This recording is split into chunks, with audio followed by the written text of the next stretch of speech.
Mimi naitwa Profesa Najat Kasim Mohamed, ni mkurugenzi mkuu wa Tume ya Nguvu za Atomu Tanzania.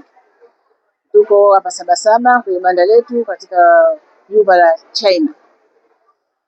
Kwanza tunakaribisha wananchi wote kupita katika banda letu. Kuna maelezo mazuri kuhusu matumizi bora ya mionzi. Kwa mionzi ina matumizi mbalimbali, kama itakapofika hapa mtaona kuna matumizi katika kwenye viwanda, kwenye ujenzi, mahospitali, hasa matibabu na ugunduzi wa maradhi ya kansa. Lakini pia nuclear ina matumizi makubwa sana kwenye kutengeneza umeme, ambao nchi yetu kwa sasa ndio imeshaweka lengo la kuelekea huko kutengeneza umeme kwa kutumia nuclear au nuclear technology. Kwa lengo hasa, ukifika kwenye banda letu utapata kuelezwa hasa faida za umeme huu unatokana na nuclear.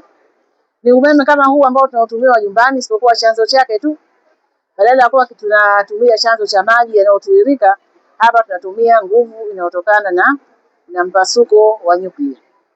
Kwa hiyo umeme huu una faida nyingi. Moja ni kwamba kwanza ni wa kuendelea, haukatiki. Ukianza tu kuvuna umeme huu unauvuna siku zote, haukatiki hata dakika moja. Kwa hiyo utakapokuwa na umeme huu tutakuwa hatuna kukatika kwa umeme.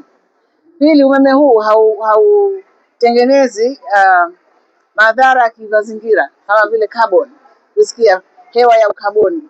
Umeme huu ni safi, ambao unapendeza kwenye mazingira, hauchafui mazingira wala hauna madhara yoyote. Wananchi kawaida wanakuwa wanaona kama ukitaja nuclear moja kwa moja wanaona ni mabomu. Lakini nuclear inazungumzwa tu hivyo, lakini sio mabomu. Nuclear ni kitu kilichokuwa hapo katikati, ndio maana nuclear. Kwa hiyo nuclear hizi ambayo nyingi sana, ambao nishati ile unapoivuna unaweza kutengeneza umeme mwingi safi uliokuwa haukatiki hata mara moja. Jinsi ya kujikinga tusipate madhara, kwa sababu kweli nuclear inapokuwa haiangaliwi vizuri inaweza kuleta madhara. Tuna Tume ya Nguvu za Atomu hapa Tanzania, ambayo kazi yake ni kudhibiti kwamba tusipate madhara yoyote yanayotokana na sayansi na teknolojia ya nuclear. Kwa hiyo inspector wetu atakuwepo, atahakikisha tunafuata viwango vya kimataifa na vya kitaifa tulivyojiwekea wenyewe, ili kuhakikisha kwamba umeme huu havitoleta madhara yoyote kwa mazingira au kwa binadamu waliozunguka. Kwa hatua tulizofikia mpaka sasa, sasa tunatakiwa tunapotengeneza umeme huu tufuate sheria za kimataifa au za wakala wa nguvu za atomu duniani, ambao ndio IAEA, ambao wao watakuwa wanatufuatilia kwa ukaribu kuhakikisha kwamba hatukosei tukaleta madhara. Kwa hiyo kuna safety rules ambazo tutazifuata. Kuna vipengele 19, lakini kuna awamu 3.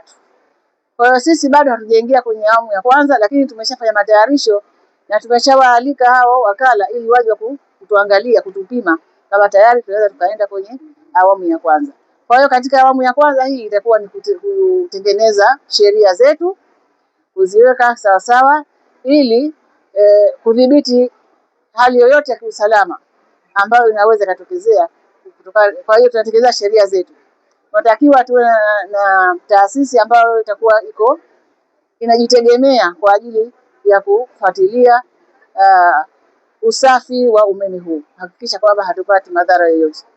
Kwa hiyo tumeshawaandikia barua, watakuja kutukagua. Tunahisi kwamba tuko tayari, tumeshaanza hizo hatua za awali. Kwa hiyo tukagua tu wanatupa ruhusa sasa kwenda hatua ya pili, ambayo tunataka sisi baada ya miaka 7 hivi tuwe tayari tuna umeme wetu huu unaotokana na nguvu za nuclear. Vyanzo vyake kwa maana hizo rasilimali zinapatikana wapi? Ni miamba, ni kitu gani, au zinapatikana wapi kwa Tanzania? Rasilimali ya kutengeneza umeme wa nuclear ni urani, madini ya urani, ambao sisi Tanzania tunayo kwa wingi. Lakini tunapokuwa tunayachimba hatuwezi kuyatumia moja kwa moja kutengeneza umeme.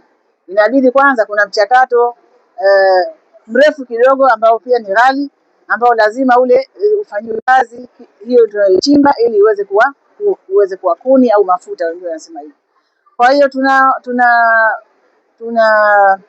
tayari kuna kampuni ambayo wameshaanza majaribio ya kuchimba, wataitengeneza hapa hapa kwa hatua za awali, lakini baadaye itabidi hii urani yetu isafirishwe, itakwenda nao na Urusi, baadaye tutarudishiwa tayari imeshakuwa mafuta au kuni kwa ajili ya kutengeneza umeme. Estimation cost yake ya uwekezaji huo mpaka tutakapoanza kupata umeme pengine ni kiasi gani? Cost ni nyingi, siwezi hata nikazitaja hapa. Ni ghali. Maeneo ambayo tutaweka hicho kinu au maeneo ya urani kwa sasa ambayo yanataka kuchimbwa yako kusini na Mtumbo, ambao project inaitwa Mkuju, River Mkuju project. Kuna mto pale ambao ni wa kukauka, hapo tayari itaanza kuchimbwa, lakini maeneo mengine pia yapo Tanzania ambayo bado yanafanyiwa utafiti kuona kwamba yanaweza yakalipa kuchimba.